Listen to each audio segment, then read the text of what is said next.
All right. So you just watched the videos on rule number one, which is experiment with meetings. Hopefully, you've learned a couple things there. But a key takeaway from me from that was the trying something new. Something that research has been showing us recently is that it's not necessarily that what you try is particularly effective. It's that it's novel, and that novelty gets people engaged, right? So even if you try something when you experiment that's just not doesn't you realize in the middle that it doesn't really work very well or it's not helping very much, your team will probably notice that as well, but they'll be engaged, and therefore you'll get better outcomes that way anyway. So that's my key takeaway from the first rule. Yeah, that's kind of interesting. That reminds me of like the really early organizational science Yeah. studies where they would do things like turn on the lights and turn off the Hmm. lights and make it The Hawthorne warmer, make it studies. colder. Right. Right. And they found that any change increased productivity That's right. because when people know you're paying attention to them, Hmm. they're like, oh, look at that. That's novel.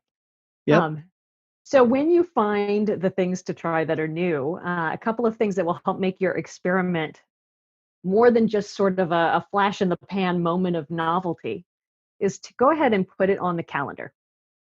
So when you start your experiment, make sure you also add a date to evaluate your experiment, right? Absolutely. That It's a great idea. that brings that in, and if you don't put it on the calendar, it won't happen. It will It won't be happen. It's not there. It won't happen.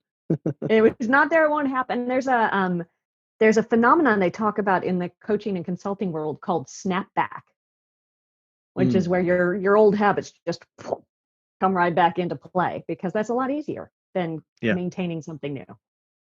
Yep. So put it on the calendar. My second tip there is to involve your whole team in your experiment.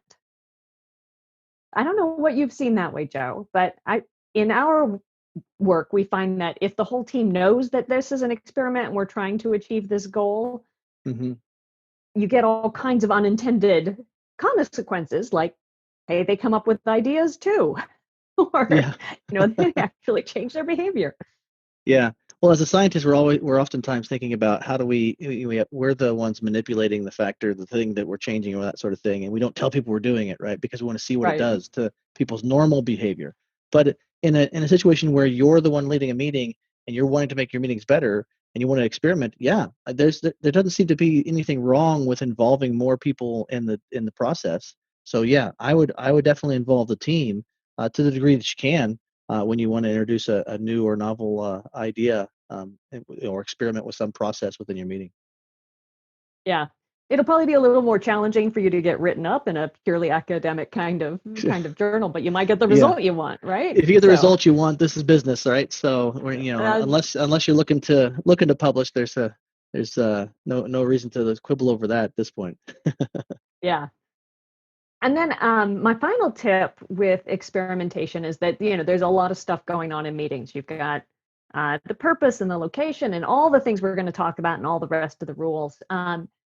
So it's hard sometimes to decide where to start. I would recommend starting with what we call the meeting bookends. So changing how you open a meeting and then how you close it. And then if the rest of the stuff in the middle is basically the way you run it in a while, that'll be okay. But if you can start by making sure you get everybody engaged up front and end by making sure everybody's clear on the value you've created together, those two experiments can often have a really significant ripple impact on the rest of what's going on.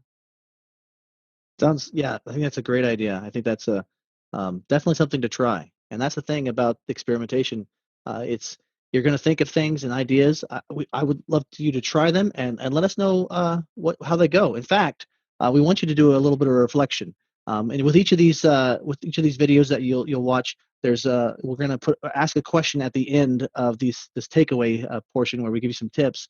And we want you to take a moment and reflect on this question, and even put the comments in with the video here. So the You question we'd like you definitely to put in the comments. yes, please, because Definitely put in the comments. otherwise we don't get to hear from you as much as we might like, right? So the question we want you to reflect on and respond to in the comments would be, what would be the next meeting you want to experiment with, and what would be the thing you would want to try to do at that time. So what's the next meeting you want to do it with? So going back to that calendar, and what is the thing you're gonna mess with? What are you gonna try? What are you gonna experiment with? So put that in the comments. We'd love to see what you're trying. And if possible, we might follow up with you and find out how it went. Cool. Joe, I am looking forward to seeing your answer to that question in the comments too, because I know that you, while you do research, you also lead a team. Yeah, Absolutely. and Yeah. So fun. I'll have to Cool. also throw in a comment or two here and there when we start our next experiment. So Cool.